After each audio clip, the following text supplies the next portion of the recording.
Web3 with Me is a discussion-style podcast about the ins and outs of Web 3.0, hosted by Zach French, known as Off Edge in the verse. From crypto to NFTs, DAOs to DeFi, we cover the abstract philosophical promises and the new business models enabled in this new decentralized world. Subscribe on your favorite podcast platform or watch the show on YouTube. Thanks and enjoy.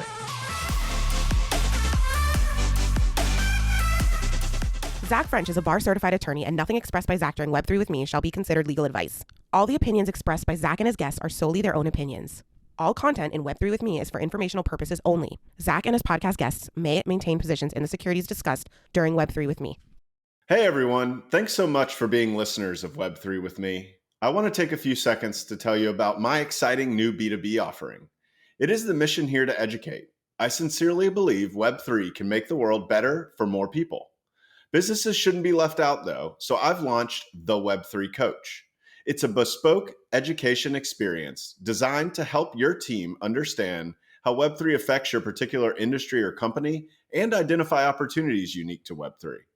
Whether you have a law or accounting firm with a growing number of clients participating in Web3 through crypto and NFTs, or you're a real estate syndicate looking for different ways to raise money, or teams just of fast-growing Web3 companies who want to understand your customers and your new teammates, I make sure you can talk the talk and leave feeling more confident about this crazy new world.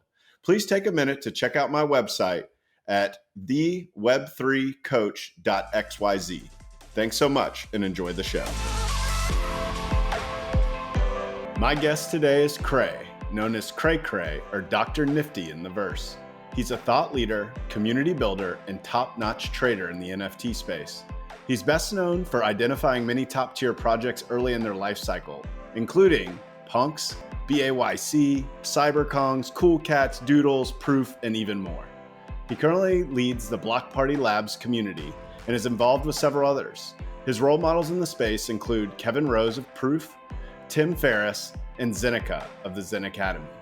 He's done this while being a full-time active duty service member living overseas.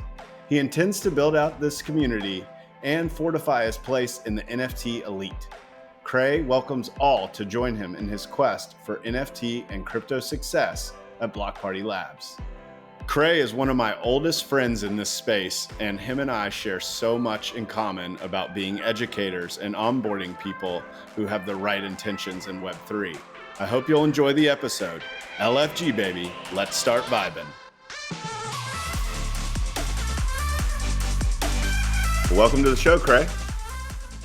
Hey, thanks for having me, Zach. This has been a long time coming. In fact, I think you and I were probably the most serious conversations we had when I was first thinking about doing a podcast. So I'm really glad to have you on. Yeah, that's been a while. But I know. I was trying to. How long ago was that? That had to have been probably a year ago now, something like that. I think it was maybe last September or August. Yeah, nice. 2021. Nice. Well, cool, man. Well, I kind of always start these episodes the same way, which is with your founding story. So tell us a little bit about yourself. Tell us what makes Creigh. Sure. Yeah, I'm just a guy, grew up in rural Minnesota, and like all or many of my friends from the 90s, we love video games. And the more and more we immerse ourselves in the digital world, the more we just craved more of it. And we played sports and did farm stuff, all that rural Minnesota lifestyle. But I remember wanting to go back to the computer, back to the video game console. And then growing up, had a tendency toward math, science, loved all that stuff. It came very naturally. And then money came along when I became a young adult, had to manage that, and becoming a professional, really managing finances, but still wanting to be in the tech space, discovering or rediscovering crypto in 2017 was something that was very transformative to me, and I couldn't get it out of my head for the last 5 years now. And so I've been deep into crypto, just researching. I remember the ICO boom, researching all these alts and the vaporware and trying to I remember buying into the story of different use cases and that are totally BS, and they all went to zero, you know. That was part of the But ICO boom, I assume, right? The ICO boom of like 2016, 2017 era. yeah, the ICO boom. And You weren't a so member in the DAO, were you? no, I was not. I Okay. wasn't in any DAOs at that point. And I do remember, I remember the CryptoKitty craze and the CryptoPunk craze. Well, that wasn't necessarily a craze, but I remember these little pixelated pictures.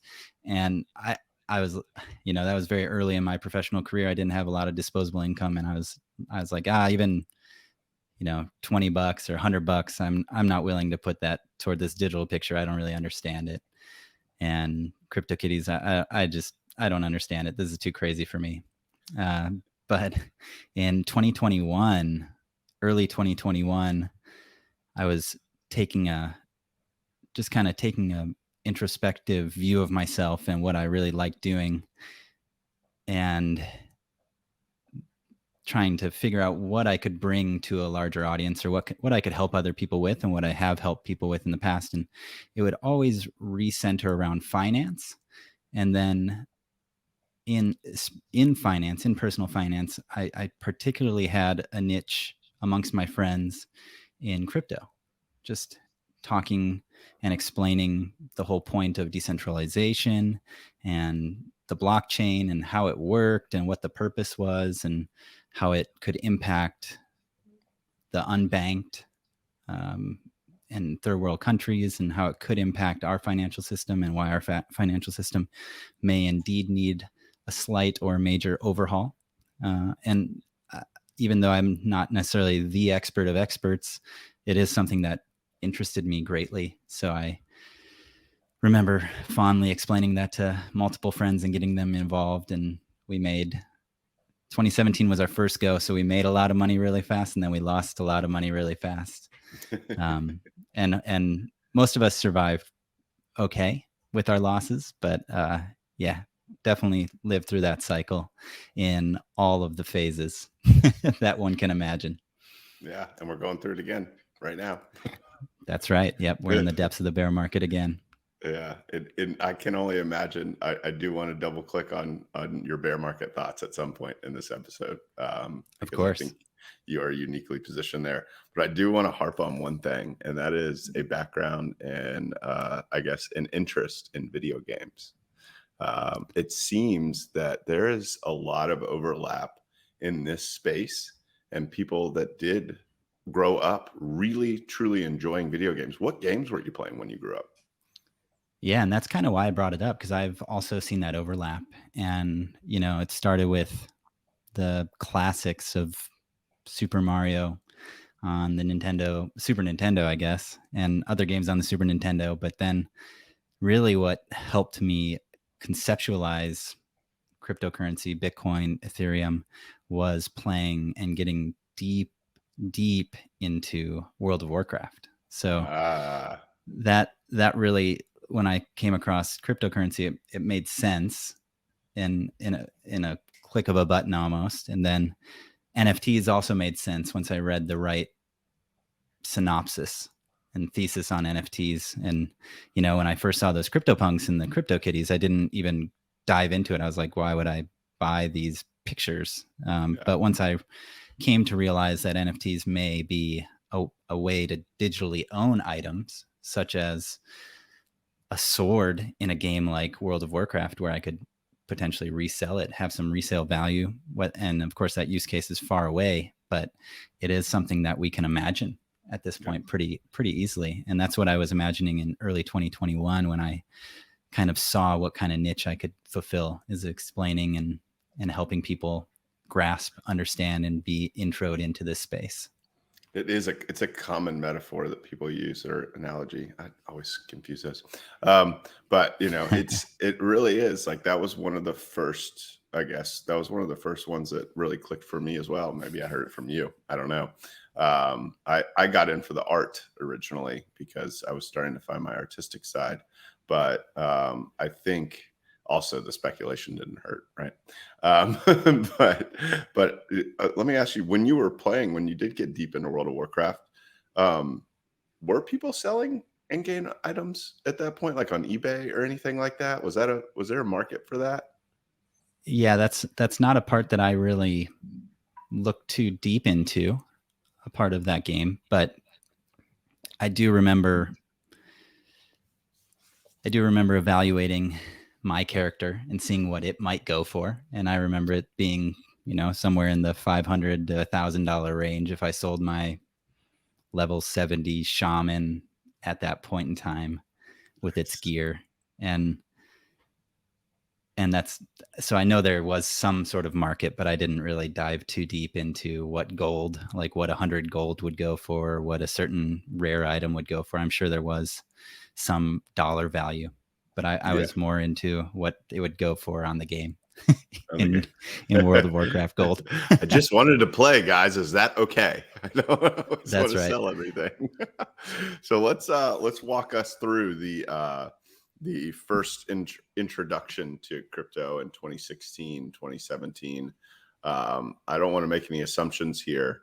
So what were you, I guess, getting into at that point? Were you evaluating companies' ICOs? What was your level of participation at that point? Yeah, well, I would say it was more just, I've also been pretty strong in just buying and holding blue chip assets. So I remember, I think it was 2017 when I got back into crypto. So a buddy of mine had told me in 2010 or 2011, I remember I was either a second or third year in undergrad, and my engineering friends, we were at a Panda Express. So yeah, there's this Bitcoin thing. They're saying it's going to take over the dollar. And I was like, oh, sure. And then they're like, no, it's like digital gold. And I'm like, okay, like World of Warcraft. Okay.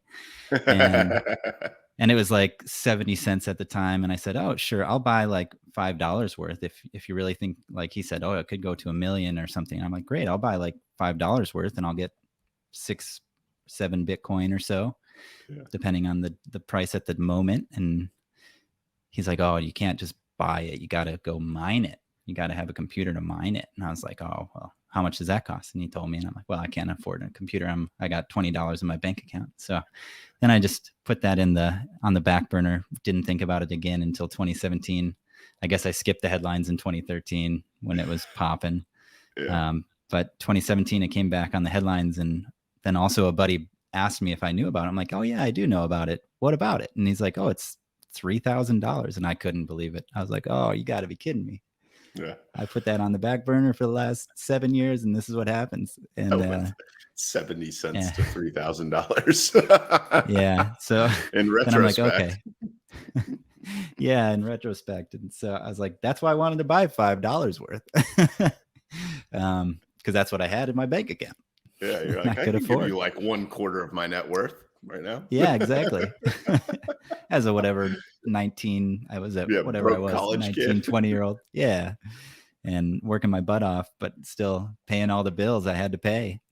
And so in 2017, I read the Bitcoin white paper, and I read about Ethereum, and I read, I got into Ripple a little bit, Stellar, and I mean, a whole bunch of them.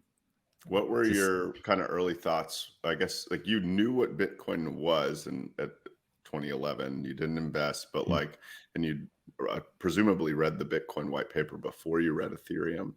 So I'm interested, like, do you remember your thoughts when you were first reading about Ethereum and smart contracts and what those were capable of? Yeah, Ethereum was I believed in Ethereum more than Bitcoin, even at first glance. Just because I saw what smart contracts were, and I'm not too technical. I've taught myself some technical things, some code, and I've taught myself how to, use Etherscan and kind of interact with contracts, and taught myself how to read some Solidity and even type a little bit or code a little bit of JavaScript and Python. But at that time I hadn't. So I was just going off of what some, and the content wasn't abundant like it is now to read about it. So I was reading as much as I could and trying to figure out what smart contracts even were. But I conceptualized it in this way, where it's basically a vending machine where you just, it's much simpler. Smart contract sounds fancy. A lot of verbiage might be in there, but I conceptualize it as a vending machine where you just put some money in, press a button, something comes out, boom, it's a transaction, just function in, function out sort of deal. And that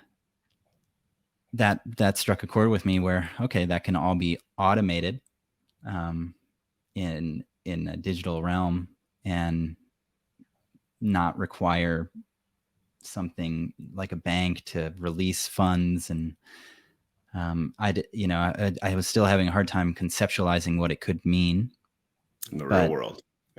Yeah, in the real world, because DeFi hadn't really been invented. NFTs weren't really on my radar, and all the use cases of both of those were not on my radar at all. So I was still trying to figure out what it could be, but I based on just what I read, what smart contract could be, or what I conceptualized it to be at the time, I was like, okay, there's probably something to this. I don't know what it is yet, but it's probably pretty cool versus Bitcoin, just store of value. Okay, I can maybe buy it. Like I buy it because it went from 70 cents to $3,000 in my absence. But I don't really know what that means other than like saying it's digital gold, all the typical buzzwords that you hear today. Those were the buzzwords I would use to explain it to my friends as well. But I never felt maximalism toward any coin at all. I was very coin agnostic, and I would just, read about what I was interested in and put money toward what I was interested in, sometimes win, sometimes lose. And the only things that I've ever been sure about were Bitcoin and Ethereum, even from the first day that I came across Ethereum. So you had some good conviction there. So if we could summarize there, I would say, video games had a big impact on you being able just to understand how the industry worked. It was your ultimate metaphor, and one that you used over and over to explain it to your friends. But then when you went and thought internally, if I'm going to participate in this market as a true player, there's two aspects I really like. I like the fact that there is a finance component to it. I enjoy that. And then you enjoyed educating people. It sounded like, though you didn't directly say that. It sounded like you enjoyed onboarding your friends. And also in the meantime, if you could be selfish, right? The more you taught your friends, you probably learned it better, right? Yeah. And so you got to bring your friends in, and that happens. That story is quite common for us early people. I know that's probably a bad word these days, but like I have my friend who was the guy that sent me his one pager that explained what NFTs were, explained what Nifty Gateway was, explained what Tezos was, like what layer ones were, just kind of give me like that high level overview of like, hey, if you want to participate in this part of this space, this is what you're going to do, right? So we've got video game culture growing up, we've got finance, and we've got education, which from our interactions, it seems like you've held strong to those kind of core tenets, right? And we're going to get into Block Party Labs a little bit later because I think it's beautiful. I think you and I align a lot on the education side. So I want to hear the latest updates as I've been off biddling, as they say. I want to hear what's going on over there too. So there is one period though I want to focus on before we get there. Were you taking a part in like DeFi summer in like 2020? Were you doing anything during that period? Yeah, at that point I wish I was observing every day, and I just couldn't get. That was one that it made sense to me, but the APYs just didn't make sense to me. So I just couldn't put my money to it. You mean 1,000% APY doesn't make sense to you? Why wouldn't you be able to earn that? What is it? Like 1,000,000% APY. I remember seeing those all over the place, and then they were all named after food, yams, and there were so many. I can't even remember. You just couldn't take it seriously. I couldn't take it very seriously. I do remember the days when I looked at Yearn. Yearn was kind of started it, and I was looking at Yearn price, and it was, I think, Wi-Fi token was maybe $800 when I first looked at it, and then if you followed it at all, it went up to like 50,000 or something ridiculous. I think it eclipsed, like I think Bitcoin only got to like 10,000 and Yearn was I can't really remember the timing, but I remember Urine went like some crazy multiple in a very short period of time. And that's what kicked it off. And then all the food coins started because of the farming meme. And it was fun. It was fun to observe, but I couldn't get myself to put my hard-earned dollars toward it. Yeah. So you got to observe. It's probably an advantage. I mean, look, don't get me wrong. I'm sure a lot of people made a lot of money during that time, and you wouldn't have minded that either. But I mean, the ability to observe without participating is hard.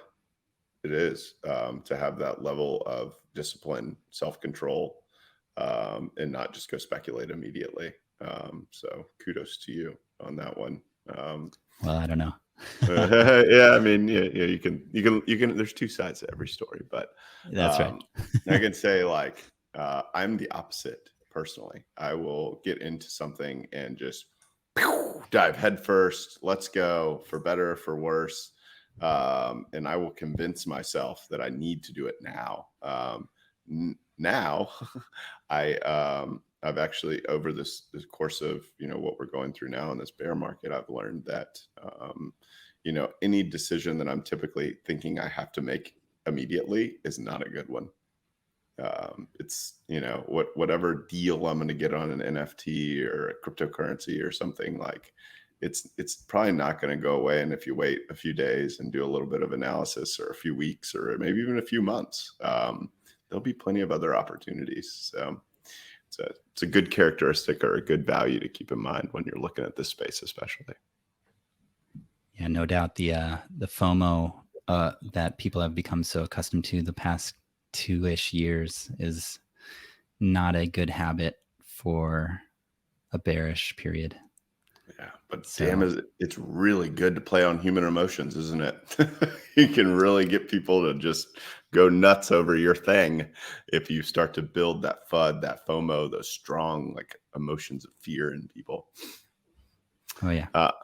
So before we go down to how you're participating in the space, and you can tell everybody about Block Party Labs and all of that, and I want to hear more about this 2021 kind of like, I mean, it doesn't sound like an inflection point, because you were investing earlier and observing in Bitcoin and ETH and a few alts and stuff like that. But what was it in 2021 that was different? Was it a time period in your life, or was it a time period in the cycle of Web3?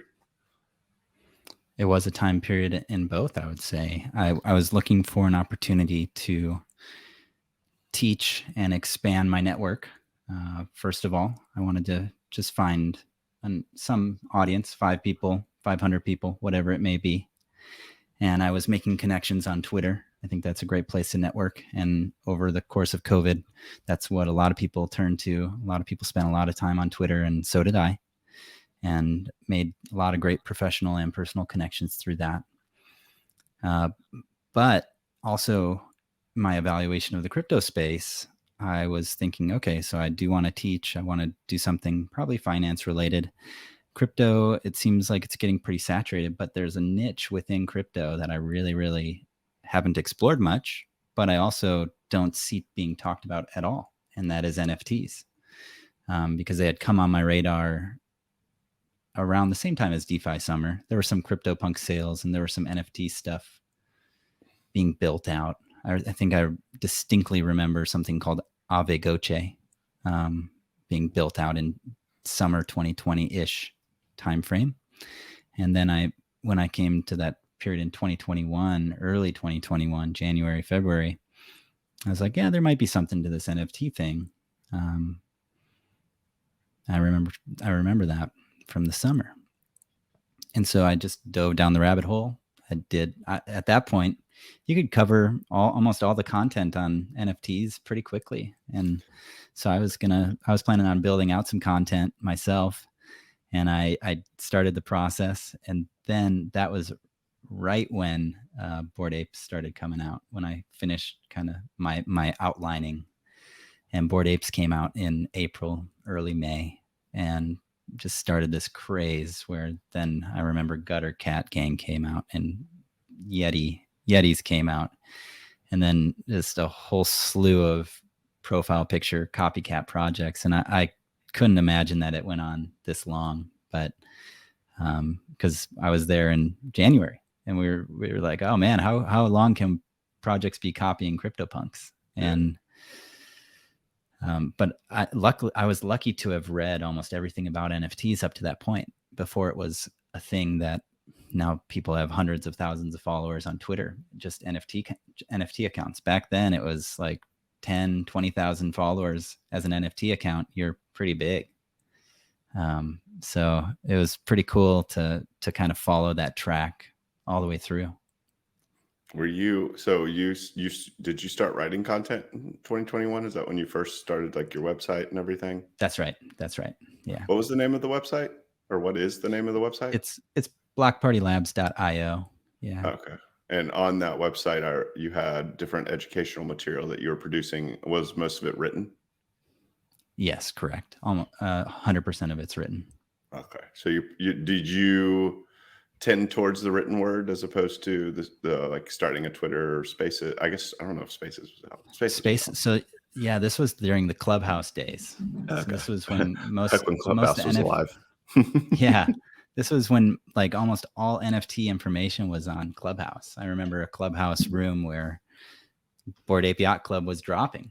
I remember that room. And that's how we got most of our information in real time, was Clubhouse.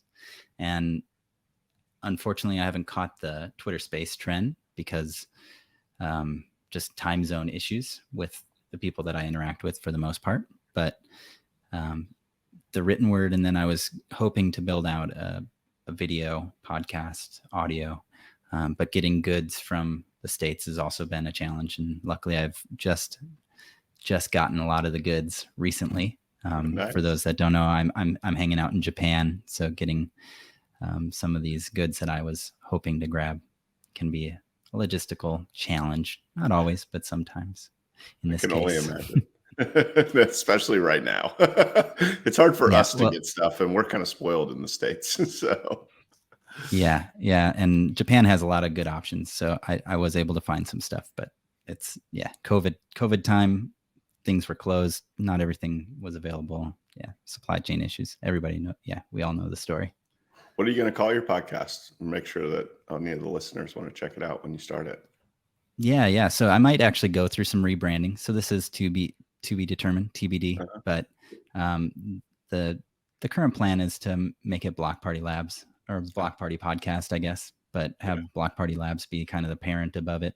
But I have some other, I'm going to bounce some ideas off of some friends and potentially rebrand pretty soon. Nice. The whole thing? So stay tuned. Perhaps. I'm excited, man. That'll be cool. That'll be cool. Well, yeah. You've taken this awesome educational approach that I think when you and I first started talking, and this is for the audience, it's about 6:30 my time in Atlanta, which is 7:30 Creigh's time in Japan. That's right. So PM. Our first PM. Sorry, yes, 6:30 a.m., 7:30 p.m.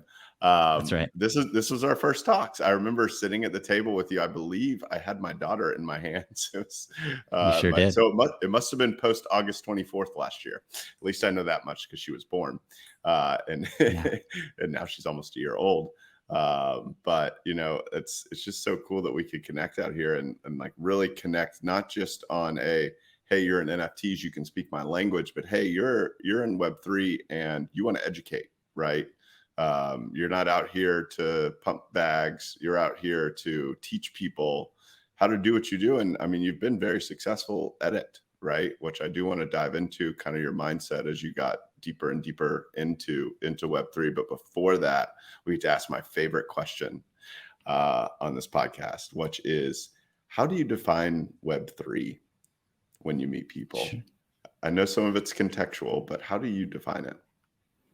Yeah, kind of the intro for people that wouldn't be familiar otherwise is the meme, the read, write, own meme, where you have to kind of go back to the history of Web 1, where it's more like a library, informational. You're reading about whatever it is that you're trying to read about. I pictured it like a Google Scholar, Web 1, and that was early days, so I wasn't even really there hardly, but I did experience a little bit where you just read. And then Web 2 is maybe where you get to contribute, you get to write and contribute, but that is owned by platforms that took advantage of that time. Social networks as we know them, Facebook, Instagram, these platforms that kind of own the content, but the users create for them. And then Web3 is an ownership model where enabled by cryptocurrency, you can own content that you produce, whether it be text, audio, visual. You own the NFT, or you own a digital asset that you can create.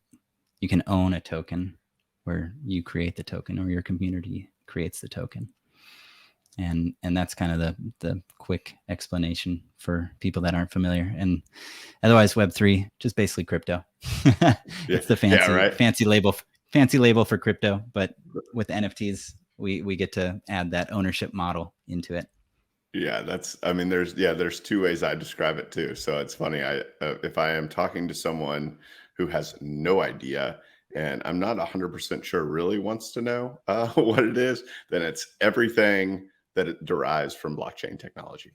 And then I'll just name off crypto, DeFi, DAOs, NFTs. And they'll be like, if they ask me what those are, then I can go in a little bit deeper to the read, write, own type model. It's a good way to think about it, and it's accurate, right? Web3 is, for the most part, a marketing term, but the reason it's a good marketing term is because it helps people understand that we're at the third iteration of the web, right? And so it's easy for people to grasp it. Now, to actually onboard people to Web3 is a totally different story, as there are a lot of steps. Have you found successful ways to onboard people to Web3?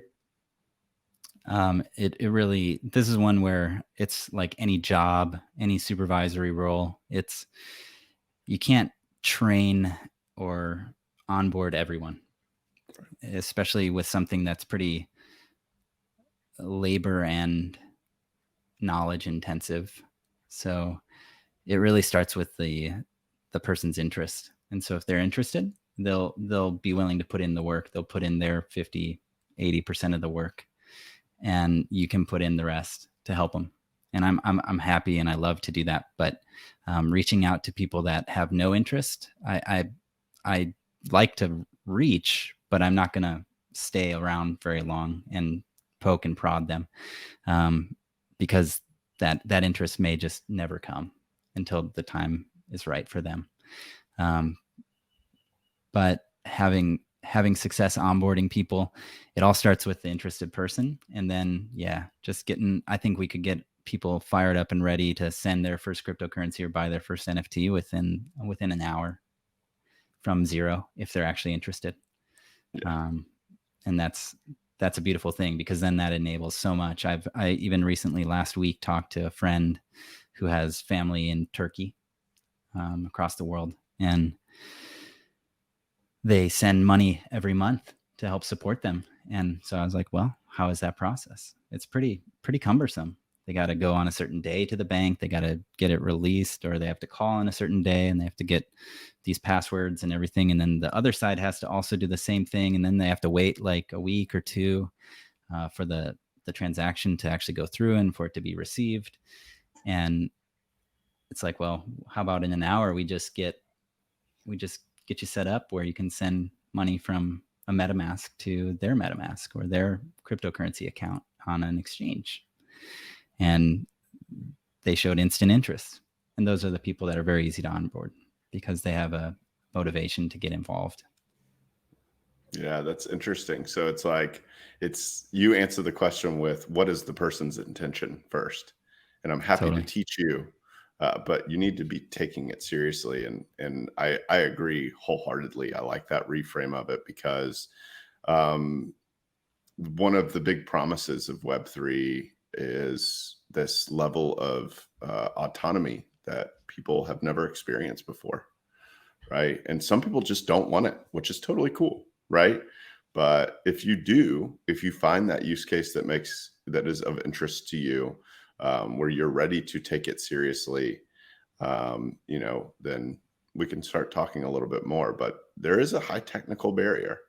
to get in the space. That's the knowledge barrier you're speaking about, is like, how do I go to an exchange, exchange my US dollars for a cryptocurrency, then open a digital wallet and transfer the cryptocurrency from that centralized exchange to to my digital wallet. And then how do I then connect that wallet to the right websites, right? Because you need to be reading everything you're signing. And do all that. I mean, and then there's the second level of that, which is like, all right, you've taken this seriously enough to purchase a lot of cryptocurrency and maybe some NFTs. Have you ever heard of a cold wallet versus a hot wallet? Right. And I mean, I had a very vivid, memory of the point when I did that for the first time, which was I got scammed for the first time, plugging my site into a fake Adidas website. That was just so perfectly timed. I mean, right as I joined the Adidas, it was an Adidas Prada drop, and I had submitted my thing. So I joined their Discord, and right as I joined the Discord, a DM comes up right above it. And if you know, in Discord, when you first join a new one, it's at the top. So I assumed it was in that Discord and just clicked away. Oh, for 0.2 ETH, no problem. That was like 11:30 at night. And I turned to my wife and I was just like, I think I just screwed up. And immediately I had my ledger luckily already set up. I just hadn't done the transfer part and just started transferring assets. And for the audience, a ledger is a cold wallet. It's a hardware wallet. Well, everything that is on the wallet is self-contained. So the only way that people would be able to access it would be if it is plugged into your computer and they have something like your key, your key phrase or whatever. So it is the safest way. It's still not foolproof, right? It still looks like a little zip drive. Who knows if you could lose it and whatnot, but it is a lot safer than the browser extension that is your typical hot wallet or software wallet on the show. So when you do onboard people that are serious, do you immediately introduce them to cold wallets? I wonder. I do. You do. Yeah. Nowadays it's like table stakes, right? Yeah, I say that's how I started. I learned about Bitcoin and Ethereum, and then a couple other coins, and then the next paragraph of whatever I was reading that time was how to secure the cryptocurrency, and not your keys, not your coins, sorts of deal. And the best keys are protected, and a software wallet, hot wallet, is not really protected from the sources that are pretty easy to inject into your computer. This browser supported software wallet. So I started with a cold wallet. I never took coins off of an exchange into anything other than a cold wallet. Good for you. And so that's how I suggest everybody to start. It's like, if you're going to put more than 200, I'd say maybe not $100, but if you're going to put more than $200 into it, might as well have a cold wallet. That's a good point. The cold wallet costs like $100 maybe. So yeah, it's such the hardest part about a cold wallet is just setting it up and making sure that you can access it on your computer, right? And nowadays it's getting easier and easier and easier. And so I think we'll just see a lot more of that. All right, well, I want to transition a little bit. I want you to share with the audience about Block Party Labs. That is originally how we met, was in your Discord channel. So tell us a little bit about the founding story of Block Party Labs. Sure. Yeah, I've told you a lot about kind of my motivations behind it, to teach, educate, and be involved in a space that I really liked, which is cryptocurrency, Web3, NFTs. And Block Party Labs is kind of my take on NFT specific. But we do have plenty of discussion about crypto markets and even TradFi markets in the Discord. So I started that Discord early mid 2021, and in the Discord is where most of it happens. You know, I have the website, but the Discord's where people hang out, people read, where I try to put a lot of the more pertinent, up-to-date information into its own channel, into its own thread. And we have a lot of good discussions in there, and it's not one of those busy Discords where you can't keep up with all the messages. It's got a lot of good people, but not so many not just so much chatter that you can't keep up. And the people in there have really thoughtful, good ideas, and it's great to see. Great to be the person that started that and made it a place for such conversations to happen over the web. That's the summary, and I'm very happy about it. And the plans are to make it a bigger deal than it currently is. It's kind of under the radar right now, but I just finished a job of mine, my career, I guess. I just am in transition from a job, but as of about a week and a half ago. So I'm just trying to strategize and figure out what's next in this realm, this direction. That's why the rebranding thing is a possibility. Yeah. But Block Party Labs, it's been I've made a lot of great connections through having that, and all the people that have joined. I think we have like 500-600 members, and we have at least like a dozen pretty active people in the Discord, making a lot of good decisions and bringing good ideas to the group. I found that, I mean, it's not as hype to have that many people, but I think it's better, honestly. The Discords I'm in that have less than 50 active people, I feel like everybody's there for the right reasons, or they tend to be, or else they wouldn't keep coming back. I mean, I personally, it is not my Discord, but it is one that I have, been in since before. So since the beginning of the Beans DAO. That's the cute little character right there. And it's all my friends, like it's my mentor in the space and all of that. And there's probably, I would even say less than that for us, probably like 10, 15 people that are really just checking in on a daily, or at least, every couple of days in there. And there's not a lot of, unnecessary chatter in there, but there's technically like 800 or 900 people in there, right? Like, but let's be real, most of those people just joined to say win whitelist when we released a thread about Beans DAO at some point. Mm-hmm. So yeah, I think those organic conversations, I personally, other than you, I have met a really good friend, someone who I met in person for the first time, and TJ up at NFT NYC. He's been on Web3 with me. And that's all because of your Discord. Yeah. I mean, we met because of your Discord. I don't know if you've listened to that episode. We gave you a nice little shout out there, but we also talked about notorious frogs, which I can't imagine you would have noticed at that point, because that was at the height of the craze. But it was like this little like offshoot collection that was going to organically bootstrap a metaverse that they were building.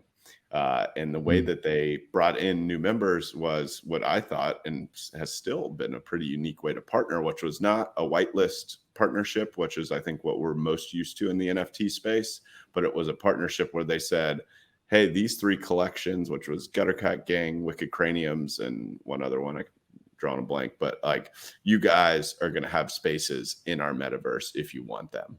And so here is the land of Osius, which is the Wicked Craniums, and they had Gutterville, what have you. And like you just had a space to hang out in there. And if you chose to, that's great. And then, of course, when the mint for Notorious Frogs came out, they said, you guys are in these 3 groups, like you get a whitelist spot. But like, it didn't start like that, which I thought was super cool. And to be honest, I forgot about it after I kind of bought them, and like, there's so much going on. And then TJ messages me, he goes, hey, do you remember me from Block Party Labs? You remember Notorious Frogs? Have you looked at them lately? Like, they're kind of like pumping. And I was like, what? Amazing. So yeah, man, Block Party Labs connection there. I do remember that conversation you and I had actually about that. Oh, we did talk about that last year. Yep, we did. Nice, man. Yeah, it's been great. So that's really cool, man. I think for the audience, if you have not checked out Block Party Labs, check it out for real. And it is good content. Every time I duck my head in there, which is not as often as I would like it to be, but when I do, I find valuable stuff, and I like the way it's organized. It's not overwhelming, in my opinion, though anybody going into Discord might think anything's overwhelming. It is one of the easier ones to navigate. Everybody's super friendly. when I come in there. I gave the first thing you said to me, you're like, oh, when you found out I had a podcast, you're like, oh, just go put it in there. Go show everybody. And like, I've been trying to not chill, but when a friend tells me to do that, like I'm encouraged to do that. So that's extremely cool. Let me turn off Discord now that we're talking about it, so I don't have to hear that in the background. Yeah, and a point about smaller Discords I want to make actually is I've been in quite a few really good, like, quote, alpha Discords. So back last summer, the CyberKongs, Wall Street Kongs was just the absolute place to be for alpha. And it was also pretty small, not a lot of chatter. You could keep up. You could even come back in a couple hours and scroll up and see all the stuff you missed pretty easily. And then now, and for the past few months, Proof Discord is not too different. You can do the same thing with a Proof Discord. So it's 1,000 people. There's a certain amount that are active and a certain amount that aren't. And you can read everything every day. You're not reading a book every day when you try to read back. Yeah, that is a good point. That's where a lot of the good discussion is had, is in these places where there's not a lot of chatter. And it's tough to find. Like, those are both token gated paid Discords. Mine is free, of course. And so, and it's not going to be gated until there's too many people. Like, I don't intend to gate it because I'm not trying to shill it all over the place. But as long as there's good conversation, I'm happy to keep it open and kind of be a part of that onboarding process for people. Yeah, it's so true. It's like there is a competing theory of like, hype it out. Let's try and pump this thing up, and I get it, right? Like, and I don't know if all those people are like not well intentioned, but it certainly seems like there's only one priority for most of them, and that is just make as much money as possible as quickly as possible. And as an educator in the space, like yourself, I imagine there's a lot more value to just being able to have real conversations, consistent conversations over time, and not feel the need to like immediately dive right into every single thing and read every single page. And even if you wanted to, be able to do that in an easy manner. Right. Mm-hmm. So let's dive a little bit into your personal journey. Cause I think you're one of the best collectors that I've ever met in the space, at least that I'm friends with. Right? Yeah, I want to know, like what was your first NFT? How did you get to the point where you were, really like a big participant in the space?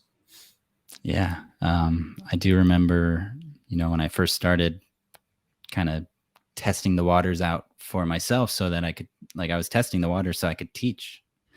And so I hopped on to all the platforms, Nifty Gateway and OpenSea and Rarible, which were kind of like the big three at that point in the market. And I decided I wanted to get more into OpenSea, just because that seemed like the place where I could find just any old artist that I was talking to on Clubhouse and buy their work. And so I did get into it with artists, talking with artists one-on-one in Clubhouse. And I would go in and check out their page, see what kind of art they had. And then I would typically stay in the range of less than 0.2, 0.1 ETH. And I'd say that the cheaper, the better for your first NFT, because it's probably going to be a bad one, at least from a financial standpoint. So I could have definitely gone a little cheaper than that, even, because that was when ETH was really pumping close to like 3,000-4,000. And those days. Those days, yeah. And that was the first time ETH went to 4,000. And so I was buying NFTs, and I was like, oh man, maybe I shouldn't buy many more. And then shortly after I was, and it all kind of blurs together, but I had probably 10 or so NFTs at that point from various artists. And then, and they're, just artists kind of talking about their work on Clubhouse.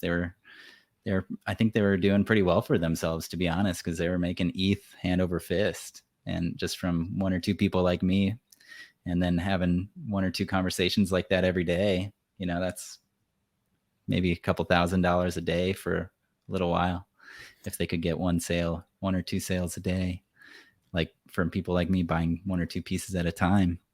And then shortly after that, it all blurs together. I do remember when CyberKongs came out and they were 0.01, and I didn't buy when they first came out. I was like, okay, they're just copying CryptoPunks. I don't really want to buy a copycat of CryptoPunks. They're just monkeys that are monkey CryptoPunks. I'm not going to buy them. That isn't the only collection that people said that to. I know, right? Well, so that was in early March when CyberKongs came out. So it was right before Bored Apes, because Bored Apes was before April. Yeah, it was about, I don't know exactly, but it was like a month and a half before Bored Apes. Yeah. And I just remember just kind of dismissing it because it was CyberKongs are pixelated, and CyberKongs, CryptoPunks, these C word. And I was like, okay, that's too much copy for me. Even if it's a homage and even if it's different, I'm not even going to pay attention to it. Just kind of like what I did for Bitcoin when it first came out. Like, oh, okay, I'm not going to really get into it. It's too much work or something. And I kind of forgot about CyberKongs. And then Bored Apes came out, and Bored Apes, I had somebody DM me like, man, these things are generating a lot of hype. And the floor was like 0.2, 0.15 or something in that point. And I passed. I was like, okay, I've already bought quite a few NFTs. I can't really afford to, like, my NFT portfolio. I've already allocated my amount of ETH that I'm willing to, which at that time was like 3 ETH. I was willing to lose 3 ETH at that time, or maybe 4 ETH, but I had pretty close to that amount. And I'm like, okay, maybe I can afford one Bored Ape. And so I did buy a Bored Ape. I made a trade for a Bored Ape, actually, where I contributed some ETH and one of my artist NFTs, and I got a Bored Ape, and then I held that, and I was and I'd only lost money on NFTs up to this point. So then Bored Ape started going up, and I was like, okay, well, let's try to flip this so I can at least earn back what I lost. And then I kept trying to flip Bored Apes, and it was successful for a while. And then I was like, okay, I'm just going to buy and I'm going to hold these. I'm just going to buy 1 or 2 and I'm just going to hold them because I've flipped enough and I'm doing fine now. And I feel comfortable with my stash that I'm willing to lose through this education. So I bought another ape at 1.8 and just held it. And I made all the mistakes in this process from the beginning of this conversation where I bought my first NFT to this point.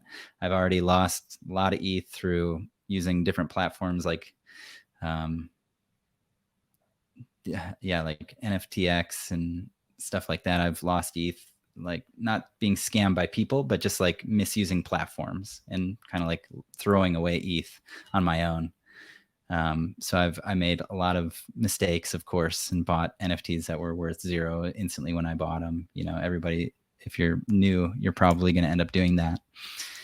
The rug of NFTs. And so then I get on the Bored Ape train, and I realize, okay, this profile picture thing is a thing. This is a meta at this point. We weren't calling it that at that point, but this profile picture thing, that's a meta that we're going to go with. And then I was also learning a lot about art blocks at the time and generative art. And I was also listening to Kevin Rose's podcast, Modern Finance, at the time.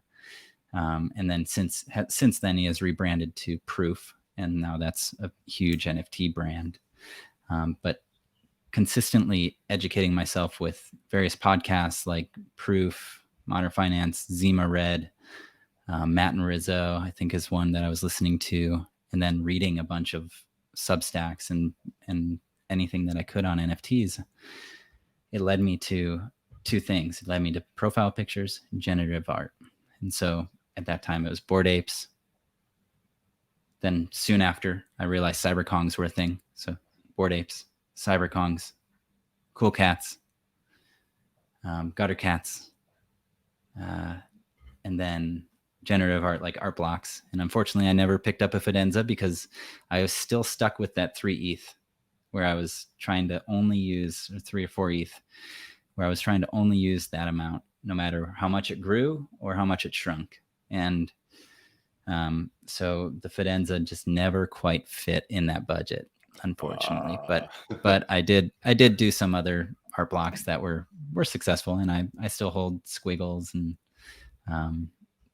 and I traded some and held others, and I'm happy about that. But yeah, I definitely missed some of the big ones in the art blocks craze and I love Fidenzas from the moment I saw them, but they were also two ETH when I first saw them, 2 or 3 ETH, and I had never spent that much on an NFT. That was when Bored Apes were like. Since then, you may have spent that much on an NFT, right? Since then, correct. But at that point, like buying a Bored Ape for 0.5 was like, whoa, this is too much. And I remember that's why I didn't buy one. Yeah, I was like 0.5 for this thing? No way. So 2 ETH was just, astronomical. I got an opportunity to hear Tyler Hobbs speak as a founder of Fidenzas for the audience at NFT NYC. Did you follow the DECA launch at all? Not closely. I know about it, but I didn't follow too closely. Yeah. He was pretty involved with that. So it was him, 6529, and DC Investor on a panel there, which was just that's awesome. Blowing up my mind. Like their answers are just so well thought out and so past the surface level that I think you usually get when people are on a panel. So yeah, they're very well spoken. So you were extremely disciplined even early on, even though you happened to be doing a really good job of picking out the blue chips, right? You could have been spending 2 or 3 or 4 ETH on Yetis for all we know, totally. And it would have been a totally different story. Were you participating in the Discords pretty heavily at that point? Yeah. I was definitely at that point. The golden Discord was CryptoPunks. So CryptoPunks hadn't yet found its way to all the grifters and all the shillers. They weren't in the CryptoPunks Discord yet. There was a lot of green names for the most part. There was no famous people named after CryptoPunk numbers at that point. That's right. There were none. The famous CryptoPunks were all like crypto people, or like crypto native people with 10,000, 20,000 followers. I guess DC Investor was probably maybe the most famous CryptoPunk that I can remember. He probably had more than 50,000 at that point. But that was a good time. CryptoPunks was the Discord, the place to be, where all the alpha was shared about gen art and profile pictures. I wasn't much of a degen, to be honest. I just buy what I consider to be blue chippy, and I would buy it as early as I could. So that would, I remember buying Cool Cats in the first week it was out, and then I bought CyberKongs. I made up for my mistake of passing them, and I bought them in July, well before all the craziness of the fall. And then I remember, what else? I remember getting into Proof day one and being very passionate about Moonbirds as well, day one, or even before day one. Unfortunately, it gained too much hype. I remember being a big fan of Doodles, and I remember being a big fan of Doodles before it launched, and then during the dip in the winter. Yeah. And before it rocketed off, it was about 1 ETH when I was really looking at them all. Where are they now? I never. What's the floor? I think they're 12-ish, maybe. Okay. ETH. Interesting. But of course, ETH is down in USD. So I totally missed that one. I'd never even heard of Doodles until one of my favorite artists, a guy named Dell, had one as his profile picture. But from what I understand, they take a very, which I appreciate, because it is not necessarily the approach in most of the space, like a businessy approach to it, which is like, hey, it's not just a roadmap. This is like, hey, we have a business strategy. And I think that someone said who went to their NFT NYC party was saying, like, the first half was like almost like what I would equate to like a company kickoff, where they were like, the state of the business is these are our plans for the future. And it wasn't just release more NFTs, stake NFTs. It was like, these are some of the numbers. This is how this is going to work. We appreciate you being a part of it. So that's really cool. I can appreciate that in the community for sure. So thanks for sharing a little bit about your journey. Just for the audience to grasp that, if you are not aware of all of the collections Creigh talked about, they are still the blue chips in this space. The squiggles A lot of the art blocks collections are, considered the art to own in the space, other than some other artists like Xcopy and stuff like that, which you probably have some of that as well. Bored Apes, doodles. So you had kind of a knack for picking out what collections were there. Is there like specific like mental models or frameworks that you would use when you would first see a collection coming out? Definitely. I'd be interested to hear that. Yeah, the very first thing that I would do is see who it's created by. And I kind of was looking for, especially early in the summer, I was looking for kind of an indie or an artist that I didn't necessarily know. I would skip any famous person that came out with an NFT because I just saw it as a cash grab. But for artists that I may not necessarily know the name of firsthand, but I can go Google and see what kind of work they did, I would do that and see what kind of artist or whether or not they're a grifter. And I would kind of make my own evaluation of that based on their prior work and how they entered into NFTs. And so I remember so that was kind of my filter. That was my filter of whether I'd even look at the project, even consider minting it, or even consider buying it. And then some of them I would just wait for secondary. And then the whitelist meta hit and I'd have to wait for secondary. So I wouldn't get the whitelist for a lot of the projects. And I, again, still went through the same filter where I'd have to evaluate the team, evaluate the artist, evaluate whoever was involved with the project. And so that's what Doodles, I really liked Burnt Toast art, and Poopy Cat, I think his name is Jordan, if I recall. And he was heavily involved with Dapper Labs and CryptoKitties back in 2017. Dapper Labs was now they're famous for Top Shot, but it was also preceding Top Shot. They kind of were really heavily involved with creating the gamified CryptoKitties. And so he was heavily involved with that. And so I was like, okay, I like the art. I think this guy's got experience. I can say this project's probably going to do pretty well. What is pretty well? Is pretty well 20 ETH or 5 ETH? I don't know. That's where it's hard. Once you start seeing it rocket off, where is it going to stop? That's the really hard part for me to actually say. And that's where you're kind of buying for the art, I guess. And you're going to say, well, I'm hoping it makes financial gain, but I just have to like the project, and I have to like the founders and the artists. So those are some of my baseline mental models. And I do have to like the art personally to buy it for the most.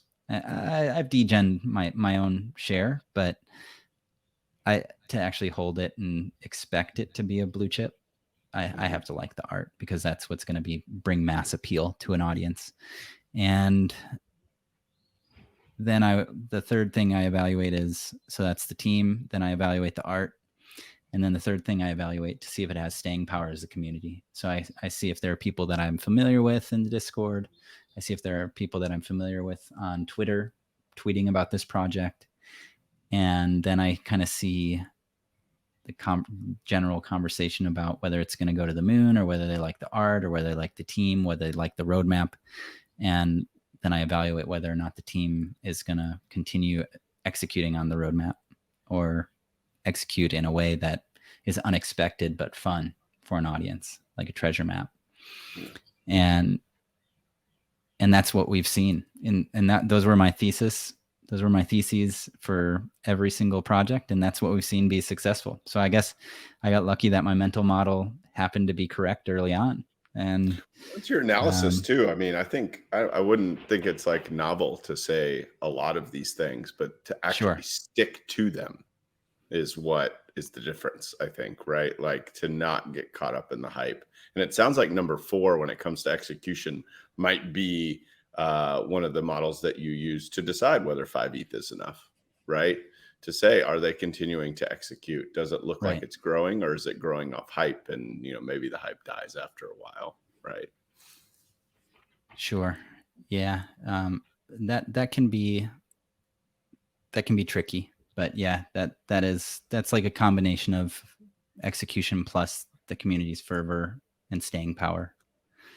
to evaluate the longer term potential of a project. That's the harder one. Sometimes I die with my conviction too, and I hold too long for some things where the project has maybe run its recent cycle and perhaps I should have traded.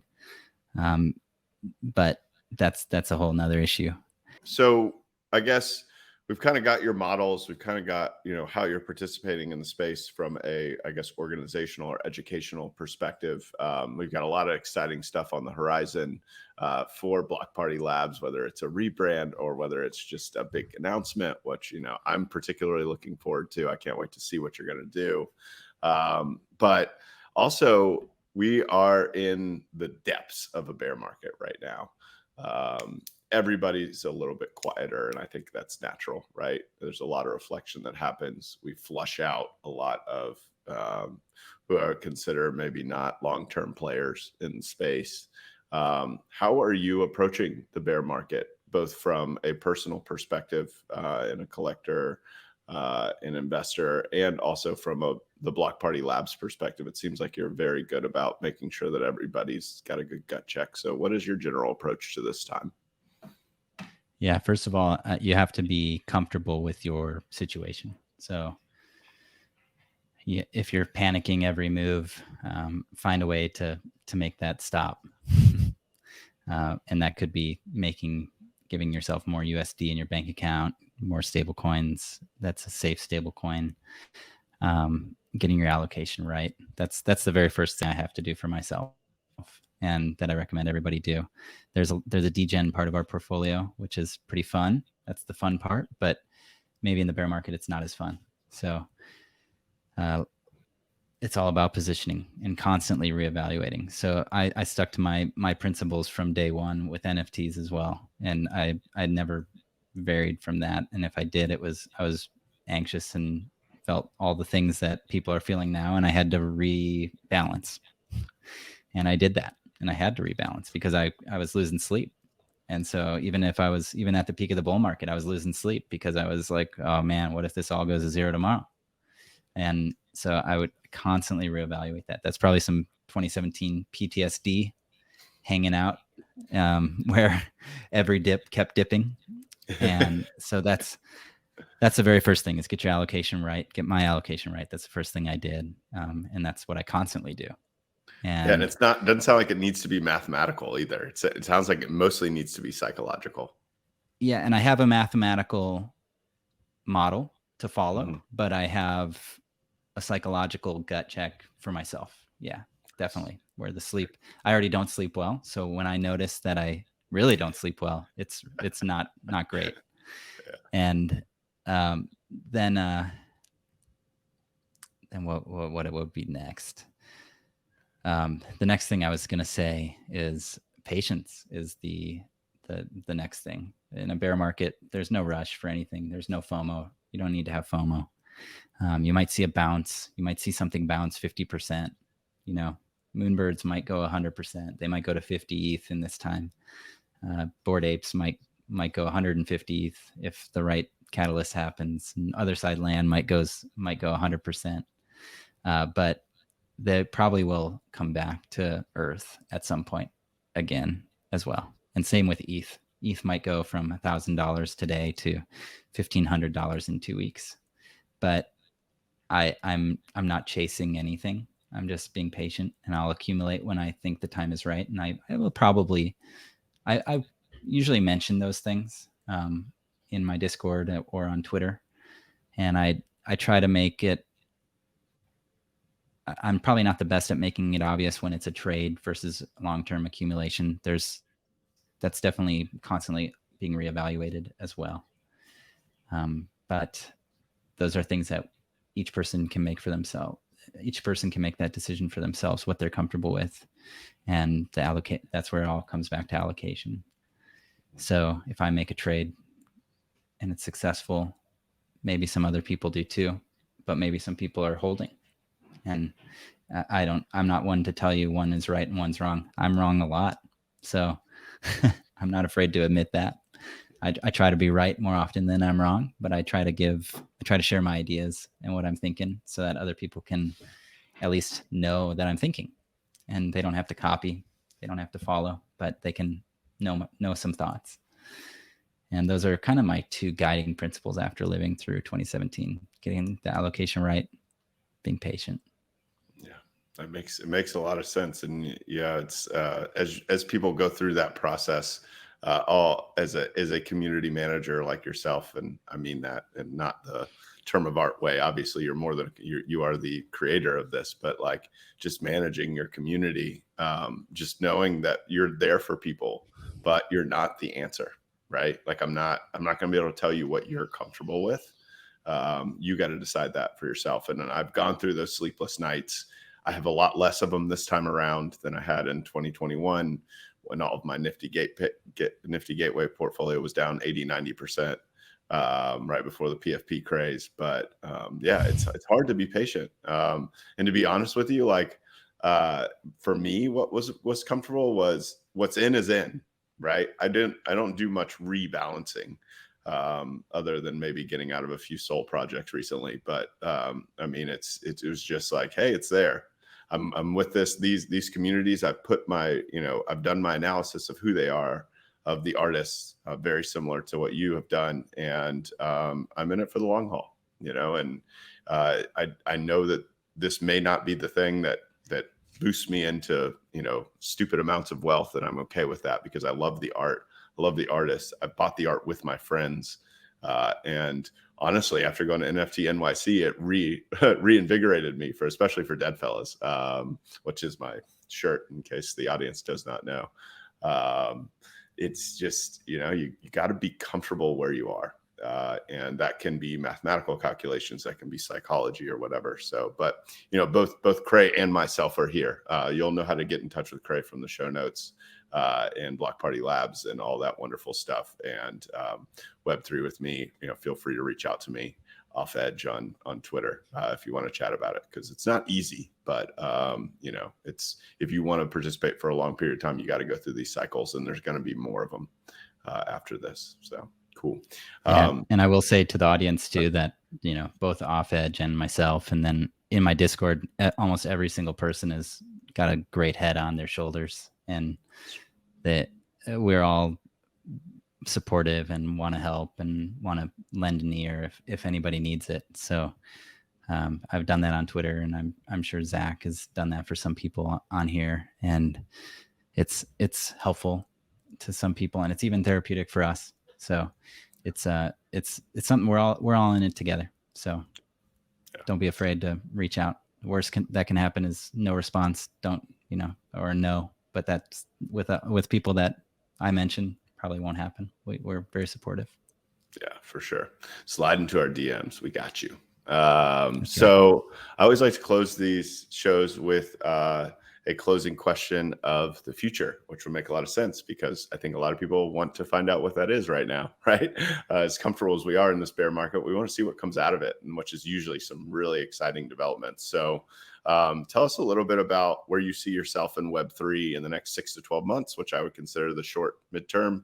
And then what are your big ideas? Where do you think this space and yourself could be in 5 to 10 years?